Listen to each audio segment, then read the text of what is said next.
Hey everyone, this is Gus, your friendly neighborhood Salesforce admin, and today I'm going to talk to you about building a Lightning app. That phrase sounds terrifying to a lot of people. All an app is within Salesforce is a collection of stuff that you put together for people to see. It's super easy to build.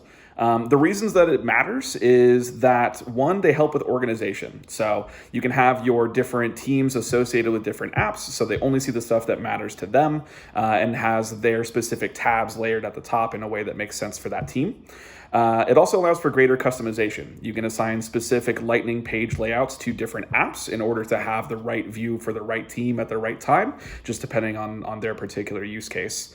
And more importantly, or maybe most importantly, it also enables some pretty quick troubleshooting. If someone is in the wrong app, their layouts will look different than they're used to.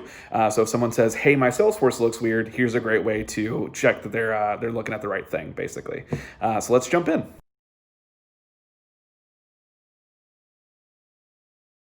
All right, so now we're going to take a look at editing or creating a Lightning app.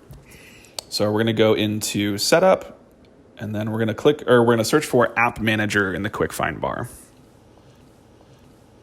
So this will show you all the apps that are connected to your org. We're just going to hit New Lightning App in the top right.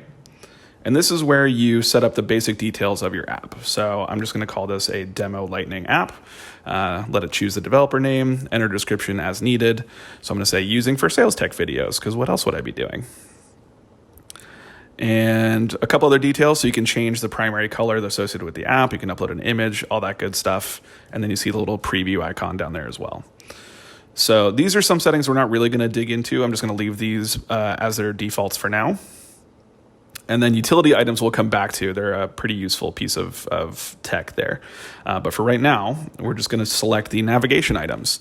So this is where you choose the tabs that are going to be at the top of the app. So we're just going to make sure we grab all the hits. So accounts, contacts, opportunities, leads, reports, all of that good stuff. Keep in mind, this doesn't limit you from accessing other objects. This is just specifying which tabs are available when you first open up this app. And so we'll talk a little bit, or you'll see that home feature come up a little bit later. And then we've got our cases and reports and dashboards and all that good stuff.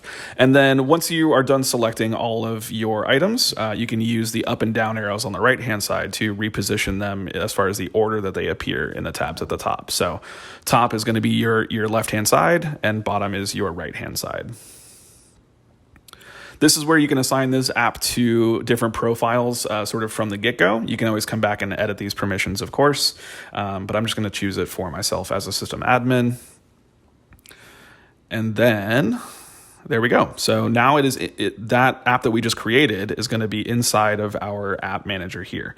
So I'm going to go back into our edit settings so you can see more of that UI. And then within the builder,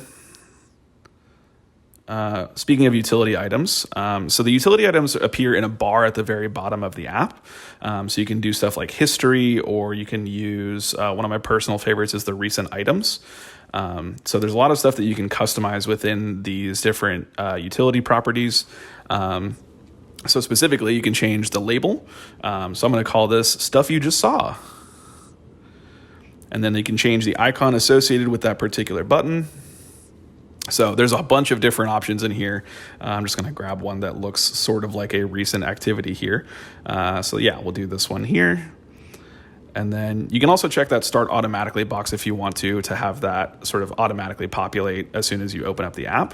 And you can also specify which apps this particular utility item should be checking for, or excuse me, which objects.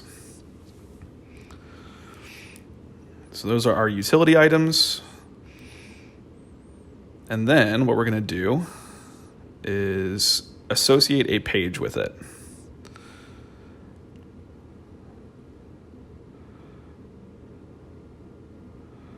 So we're going to choose Open Page. And I'm going to look for my Lightning record page that I created for this purpose. And I have this gray bar that says this page isn't assigned to the app. So I'm going to look at See App Assignments. So you don't necessarily have to back into it this way. You can set the page assignments when you build the Lightning record page. But I'm going to go into the record page itself. And I'm going to go to my activation settings.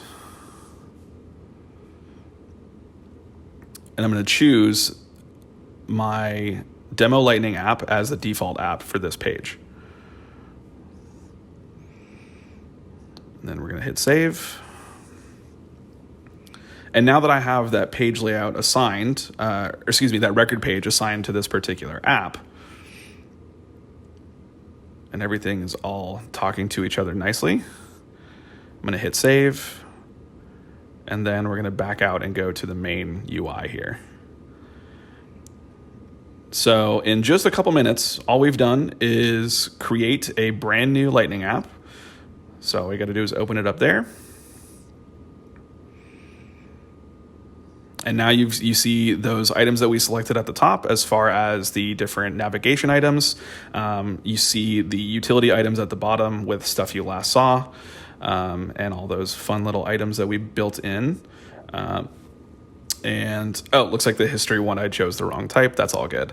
So yeah, you always want to make sure that everything works, looks the way that you intended. And we can see that this particular lead has the Lightning record page that we created in a previous video.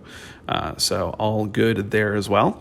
And yeah, that was the creation of a Lightning app in record time.